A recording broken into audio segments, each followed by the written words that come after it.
Halo, dan selamat datang.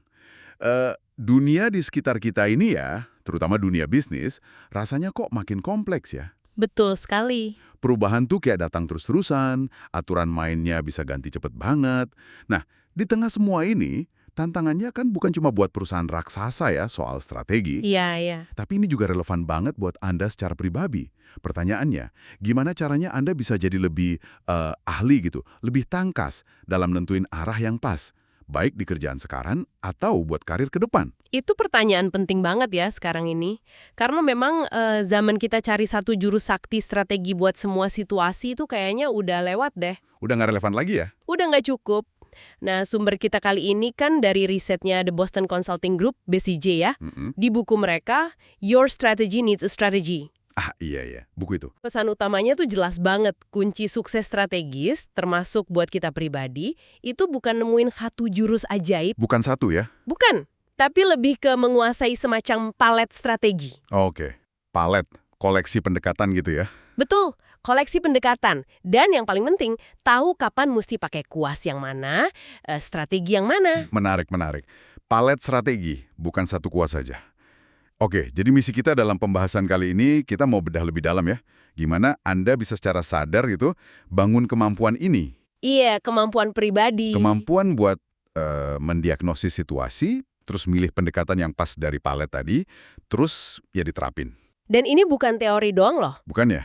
Ini soal ngasah keahlian strategis personal Anda yang bakal berguna banget lah pokoknya. Oke, siap, kita bedah. Siap, mari kita mulai. Oke, kita mulai dari dasarnya dulu kali ya. Kenapa sih penguasaan pribadi atas palet strategi ini jadi penting banget sekarang? Kenapa nggak cukup perusahaan aja yang mikirin? Nah, itu dia. Seperti yang pernah kita bahas juga dari bab-bab awal buku ini kan, intinya tuh di sifat lingkungan bisnis sekarang. Lingkungannya ya? Iya, ada dua kata kunci, keragaman atau diversity sama kedinamisan atau dynamism. Maksudnya gimana tuh? Artinya, situasi yang kita hadapi itu bisa macam-macam banget, bervariasi, dan berubahnya itu cepat banget, jauh lebih cepat dari dulu.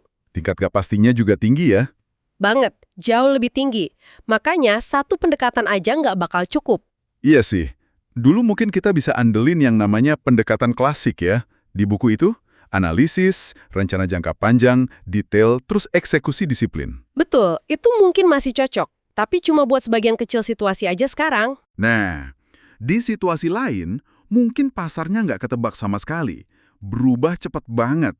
Nah, di situ pendekatan adaptif yang lebih lincah, yang isinya eksperimen, belajar cepat, itu jauh lebih pas.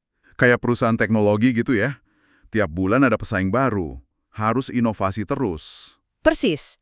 Atau mungkin Anda di situasi di mana ada peluang gede buat bikin pasar baru sama sekali. Sesuatu yang belum kepikiran. Wah, itu gimana tuh? Nah, itu butuh pendekatan visioner. Harus bisa lihat ke depan dan ya ngebangun itu. Jadi kayak mencipta masa depan gitu ya? Bisa dibilang gitu. Atau di konteks lain lagi, mungkin perlu kolaborasi sama banyak pihak buat bareng-bareng ngebentuk aturan main industri baru. Oh, kayak industri yang lagi rame sekarang gitu ya? Bisa jadi. Nah, itu ranahnya pendekatan pembentukan atau shaping.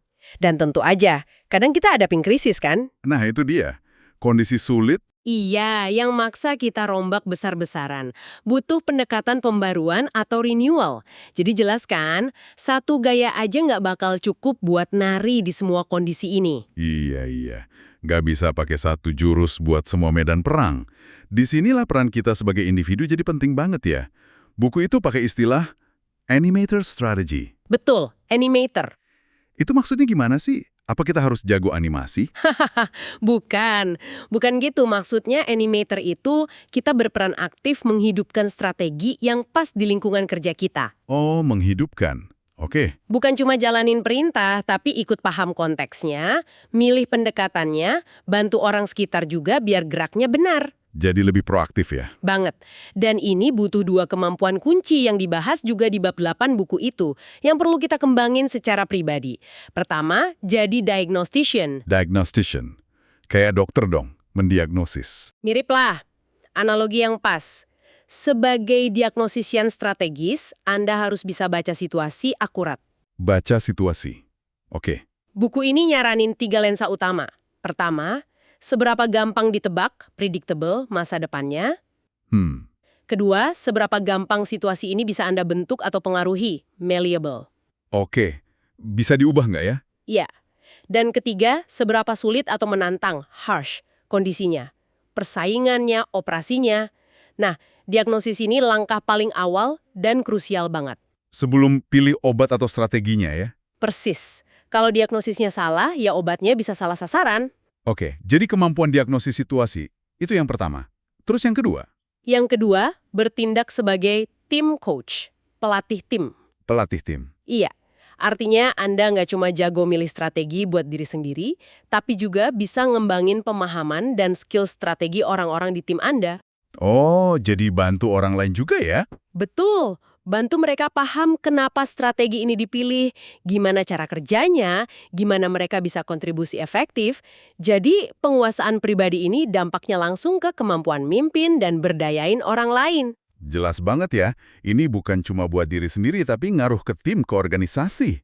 Nah, ini nyambung ke inti epilog atau bab penutup buku ini ya.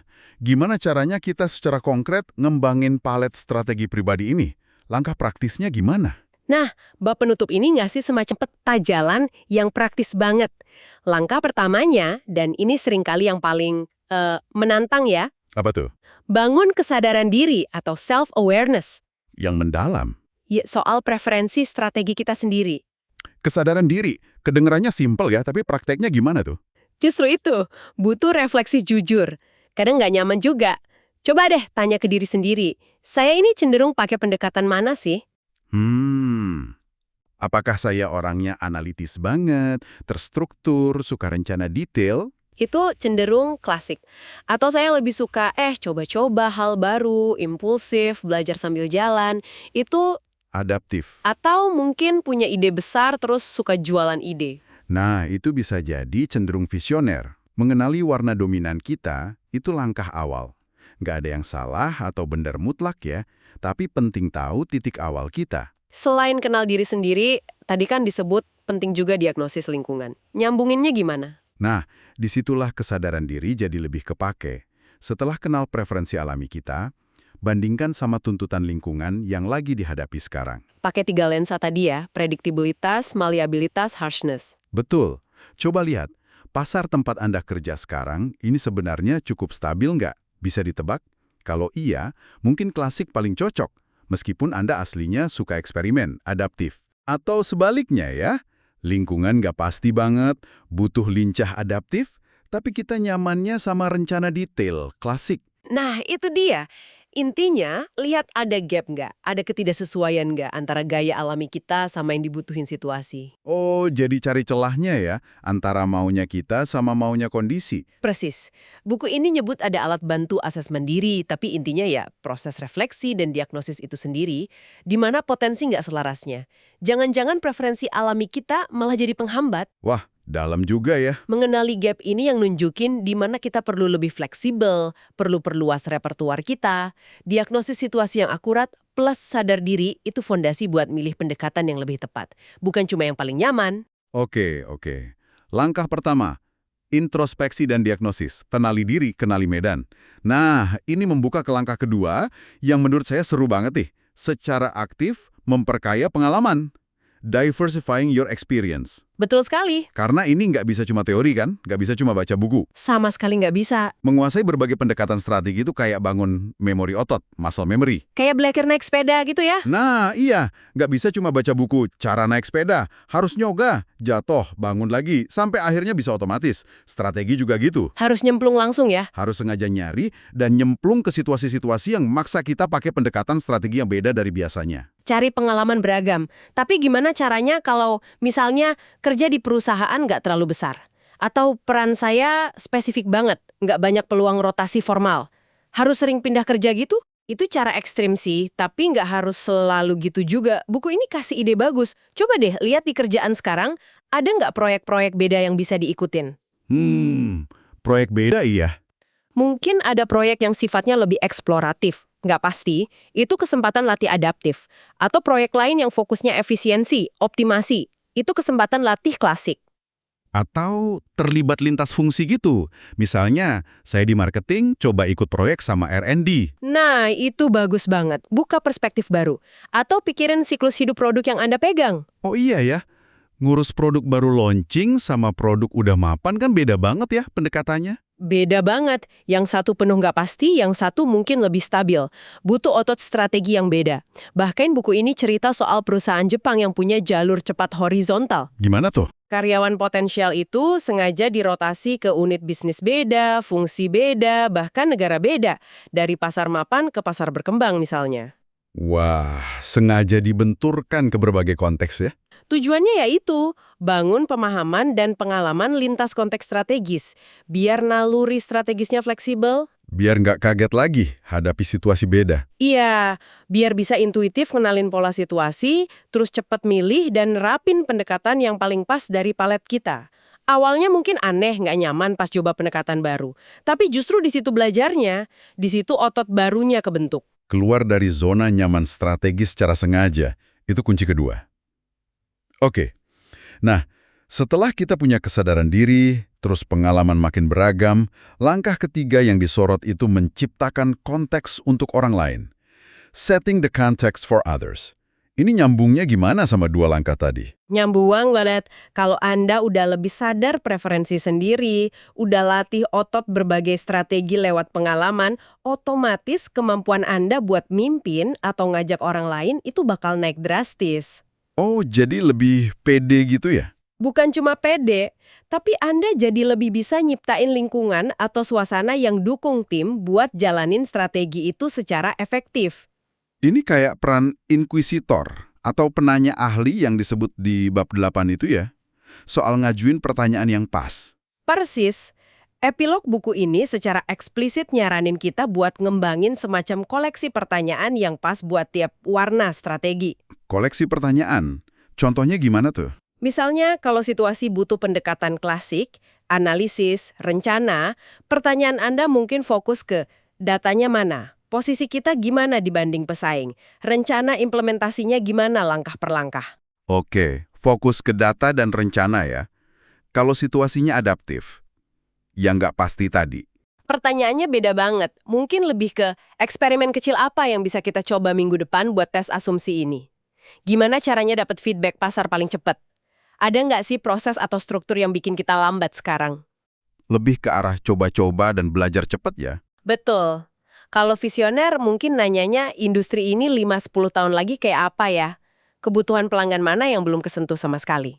Pertanyaan yang tepat itu ngarahin energi tim ke arah yang pas sama tantangannya. Jadi peran pemimpin itu bukan kasih jawaban ya, tapi lebih fasilitasi lewat pertanyaan. Iya. Dan ini prosesnya dinamis, nggak statis. Buku ini pakai istilah keren, mengelola ketidakseimbangan yang berseni. Artful disequilibrium. Wah, apalagi tuh?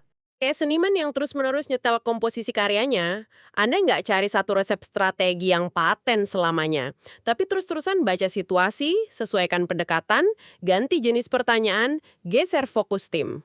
Kayak nyetel mesin mobil sambil jalan gitu ya. Nah, analogi bagus itu. Butuh kepekaan dan penyesuaian terus-menerus. Ini ngingetin juga sama penekanan di bab 8.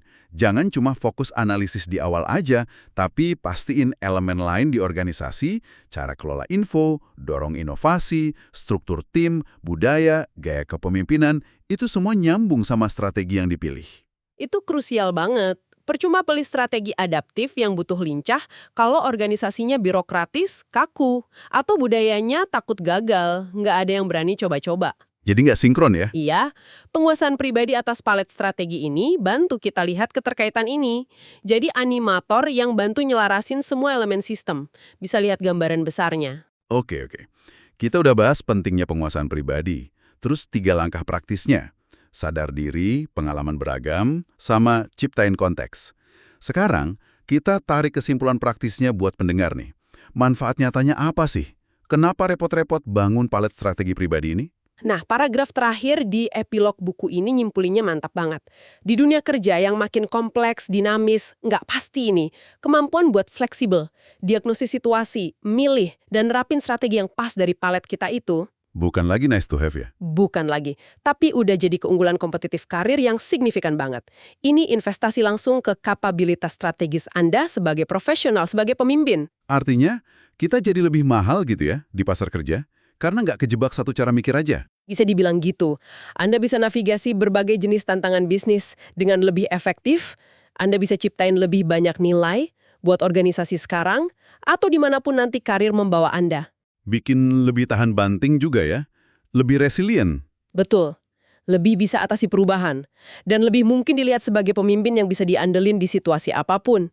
Ini bisa jadi kunci buat nembus plato karir atau buka peluang baru yang lebih menantang. Dan ini bukan bakat bawaan kan ya? Perlu digarisbawahi ini. Sama sekali bukan. Penulis buku ini nekenin banget, penguasaan palet strategi itu keahlian yang bisa dan harus diasah. Lewat upaya sadar dan sengaja. Butuh kemauan ya? Butuh kemauan keluar dari kebiasaan, berani cari pengalaman yang mungkin awalnya nggak nyaman, disiplin buat terus belajar dan refleksi. Ini perjalanan pengembangan diri terus-menerus. Oke, jadi kalau kita rangkum poin kuncinya nih, lupakan ide cari satu gaya strategi andalan. Fokusnya ke pengembangan fleksibilitas, adaptasi, kuasai palet pendekatan. Caranya lewat 3 pilar tadi, kesadaran diri, pengalaman beragam yang dicari sengaja, sama kemampuan ciptain konteks yang pas lewat pertanyaan dan penyelarasan. Nah, ini membawa kita ke pemikiran penutup yang agak provokatif nih kayaknya. Iya, jadi daripada terus-terusan nanya ke diri sendiri, gaya strategi saya itu apa sih? Atau saya ini tipe pemimpin strategi yang mana ya? Mendingan nanya apa dong? Mungkin pertanyaan yang lebih memberdayakan itu, seberapa adaptif sih sebenarnya pemikiran strategi saya sekarang? Menarik. Atau yang lebih konkret lagi, pendekatan strategi mana dari palet ini, klasik, adaptif, visioner, pembentukan, pembaruan, yang paling jarang saya pakai atau paling nggak nyaman buat saya? Terus? Terus tanya lagi, gimana caranya saya bisa secara sadar melatih pendekatan itu sekecil apapun di kerjaan saya minggu ini atau bulan ini? Wah, ini ajakan buat langsung praktik ya. Coba Anda, pendengar kami, lihat lagi jalur karir Anda, tantangan kerjaan sekarang, peluang apa yang sebenarnya udah ada, atau bisa diciptain, buat sengaja nambah warna baru ke palet strategi pribadi Anda. Pertanyaan-pertanyaan itu bisa jadi kompas lah dalam perjalanan menguasai seni strategi di level pribadi. Dengan pemikiran itu, kita akhiri ya pembahasan mendalam kita kali ini. Semoga ada wawasan dan inspirasi baru buat Anda.